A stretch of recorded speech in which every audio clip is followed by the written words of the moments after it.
মেহমান আলা আহলে সুন্নাত ওয়াল জামাতের কেন্দ্রীয় সাংগঠনিক সচিব, দাওয়াতে ইমানি বাংলাদেশের মান্যবর চেয়ারম্যান আল্লামা পীর মুফতি গিয়াস উদ্দিন আত-তাহেরি মুদ্দাজিল্লুল আলী আজকের মাহফিলের সদরে জলসা মেহমান আলার আসন অলঙ্কৃত করেছেন।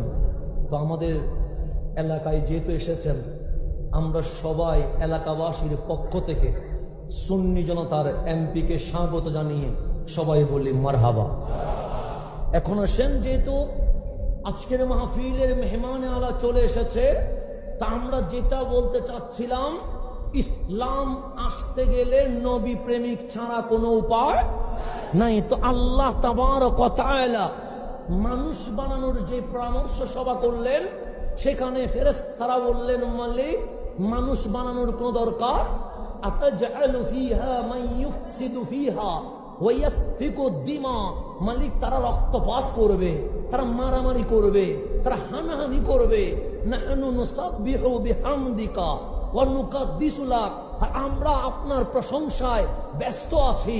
তো আল্লাহ ফেরেশতাদের এই পরামর্শে একটু কষ্ট পেয়েছেন, আল্লাহর কাহ্হারিয়ত উঠে গেছে, আল্লাহর জালালিয়ত উঠে গেছে। তো আল্লাহর কাহ্হারিয়তের ভয়ে ফেরেশতাগণ আরশের পিছনে গিয়ে আশ্রয় নিয়েছে, সাতবার লাব্বাইক আল্লাহুম্মা লাব্বাইক বলে তাওয়াফ করেছে।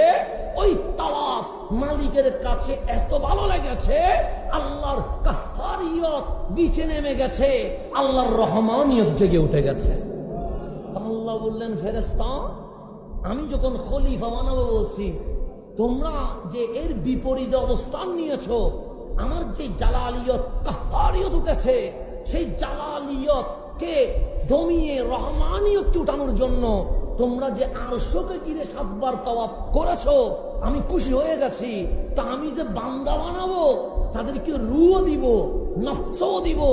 রূহ দিয়া নামাজ পড়বে, নফস দিয়া গুনাহ করবে, তো তখন তো আমার কাহ্হারিয়ত উঠে যাবে, জালালিয়ত উঠে যাবে।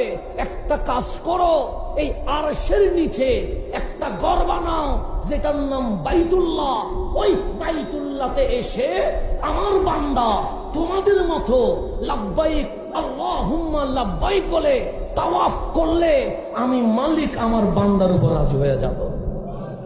মানুষ বানানোর 2000 বছর আগে ইন্না আউওয়ালা বাইত উদিয়া লিন-নাস